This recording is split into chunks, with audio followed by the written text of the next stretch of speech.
2020년 새해가 되면서 이 정치권의 총선 시계도 더 빨라지고 있습니다. 여야 모두 저마다 이 총선 준비에 박차를 가하고 있는데 더불어민주당은 오늘 영입인재 3호를 발표했습니다. 홍익표 더불어민주당 수석 대변인 연결해서 관련 이야기 나눠보겠습니다. 의원님 나와 계시죠? 네, 안녕하세요. 반갑습니다. 네, 안녕하세요. 자, 조금 전 이 영입인재 3호를 발표를 했으니까 그 이야기부터 나눠보겠습니다. 김병주 육군 대장인데 어떤 네. 의미로 해석을 하면 될까요? 네, 김병주 대장 같은 경우는 잘 아시는 것처럼 한미연합사 부사령관을 하셨고요. 네. 그다음에 그 군대 내에서 우리가 한국군 내에서 대표적인 전략통이면서 미국 군부 쪽하고 그 굉장히 그 네트워크가 잘 돼 있습니다. 특히 브룩스 전 사령관과 아주 가까운 관계인데요. 이번에 브룩스 전 사령관이 민주당 입당에 대해서 그 친서를 축하 친서를 보낸 것도 그런 의미가 아닌가 생각되고요. 네. 특히 우리 그 당에서는 앞으로 남북 관계나 한반도 변화와 관련돼서 안보 문제 전문가를 영입했다는 것에서 큰 의미가 있다고 생각을 합니다. 네.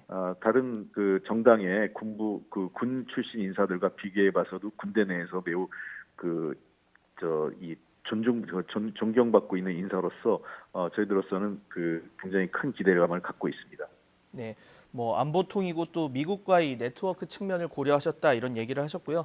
자, 앞서 그 1, 2호 인재를 보면 뭐 발레리노 출신 장애인 교수 그리고 시각장애인 어머니를 둔 20대 회사원 뭐 이렇게 보자면 어떻게 보면 민주당이 청년, 여성 그리고 장애인 이런 소수자에 좀 충실한 그 인재 영입을 하고 있다 이런 뭐 평가가 나오는데 앞으로도 좀 이런 쪽으로 계속 이어질 것으로 보이십니까?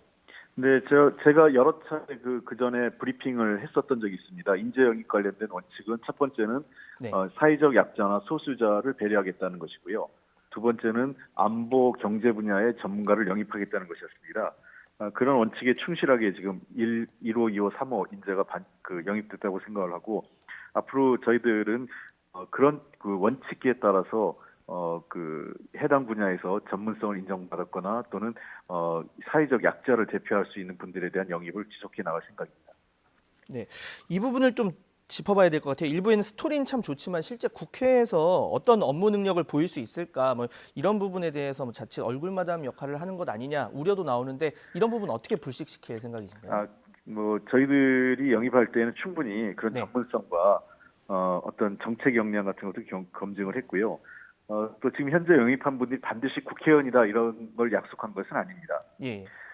이해찬 대표가 그 강조하신 내용이 뭐냐면 국회 또는 정부 내에서 해당 분야에서의 관련된 자기 전문성이나 또는 자기의 스토리와 연관된 분야 일을 할 수 있다 이렇게 얘기를 하셨기 때문에 인재를 충분히 영입한 이후에 이분들을 어떻게 활용할지 예를 들면 비례대표 또는 지역구의 국회의원 또는 뭐 정부 부처의 특정 업무를 담당하는 그 전문성을 활용하는 그 정부 부처에서 일을 하는 것 등 다양한 형태로 그러한 영입된 인재들을 활용하는 방안을 적극 고민하고 협의해 나갈 예정입니다.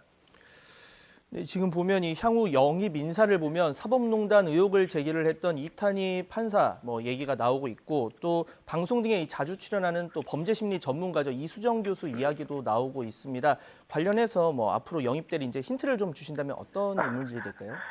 글쎄요, 저 영입 인재 같은 경우는 당 대표께서 직접 인재 영입 위원장으로서 하고 계셔서 그 철저하게 지금 대외 노출을 좀 금하고 있고요. 네. 아까 제가 말씀드린 원칙에 따라서 보시면 될 것 같습니다. 그런 기준 하에서 저희들이 사람을 접하고 있고 그 인재 영입을 발표하고 있다 생각하시면 될 것 같습니다. 네, 있습니다. 자, 공수처법 이야기로 좀 넘어가 보겠습니다. 이 기권표를 또 던진 금태섭 의원 이야기를 하지 않을 수가 없는데 뭐 소신이다 그리고 해당 행위다 이렇게 의견이 갈리고 있는 상황인데 뭐 징계 조치 있는 겁니까? 그렇게까지는 제가 현재 관련돼서 어떤 논의가 있는 건 아니고요. 네. 20년 만에 공수처법이 통과됐습니다. 네. 어떤 특정 의원의 투표 성향 어떤 결과를 놓고 왈가불가한 것은 사실은 본질을 좀 벗어난 부분이고 네. 그것은 우리 당 내부의 문제이기 때문에 지나치게 어떤 주변 정당 다른 정당에서는 우리 당 내 문제에 많이 관심 가지신 분들이 계신데 정당엔 정당의 나름 문화와 가치가 있습니다.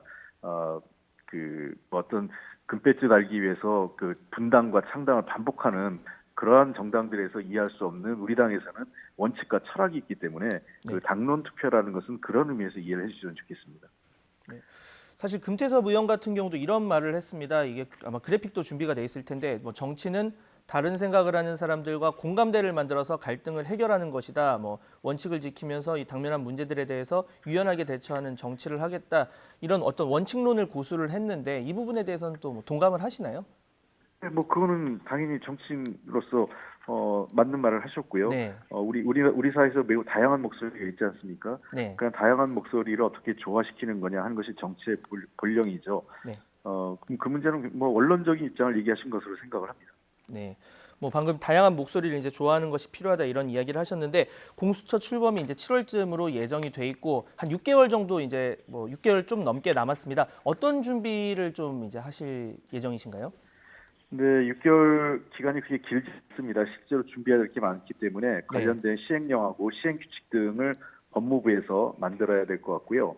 또 그 고위공직자 부정부패를 수사하기 위해서 만들어진 독립수사기구이기 때문에 아마 관련해서 별도의 준비위원회가 꾸려져야 되고 특히 검사나 수사관들을 어떻게 충원할지 이런 인력 충원 계획도 굉장히 시급하기 때문에 지금부터 단계적으로 어떤 일정을 짜놓고 준비하지 않으면 그 출범에 차질을 빚을 수 있다고 생각을 합니다. 이 문제는 그 조만간 정부 내에서 아마 그 TF가 만들어져서 이 박차를 가하지 않을까 생각됩니다.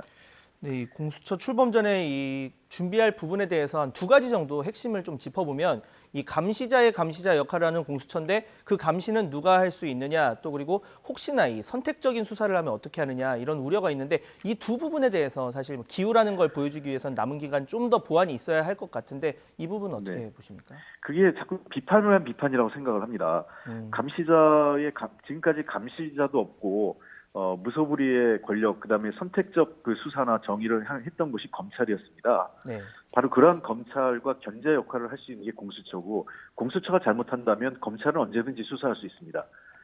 그리고 그 어떤 선택적 정의가 아니라 공수처가 하지 않는 수사는 언제 그 검찰이 수사할 수 있는 거기 때문에 이 부분을 그 두 기관, 공수처와 검찰이라는 두 기관이 이 견제와 균형으로 보시면 될 것 같습니다. 그리고 공수처에 대해서 많은 분들이 뭐 인권 탄압 얘기하는데 실제 공수처의 수사 대상이 되는 사람들은 매우 극소수입니다. 고위 공무원들이기 때문에 정치인을 포함해서 국회의원, 대통령, 그다음에 여러 가지 그 법관 또는 검사들이거든요. 그런 걸 감안하면 이것이 그 지금까지 우리 사회에서 많이 있었던 공직 비리와 관련돼서 보다 한 단계 투명하고 반부패 사회를 끌어올리는 계기가 될 것으로 저희도 보고 있습니다. 네. 자, 다음 질문으로 이 한국당 얘기를 좀 해보겠습니다. 한국당이 이번 패트 정국을 막지 못한 것이 아무래도 머릿수 때문이다 이런 분석을 하는 것 같아요. 그래서 다가온 이제 새해에는 좀 더 이 보수 통합 이야기가 더욱 거세질 것으로 보이는데 지금 뭐 이제 총선이 얼마 남지 않았습니다. 좀 어떤 영향을 미치게 될 것으로 분석하시나요? 근데 그 심재철 원내대표께서 머릿수 때문이라고 평가한다면 그 본질 자체 잘못 이해하고 계신 것 같습니다. 네, 과거에도 보면 여당이 일방적으로 밀어붙이는 거에 대해서 국민적 비판이 있습니다.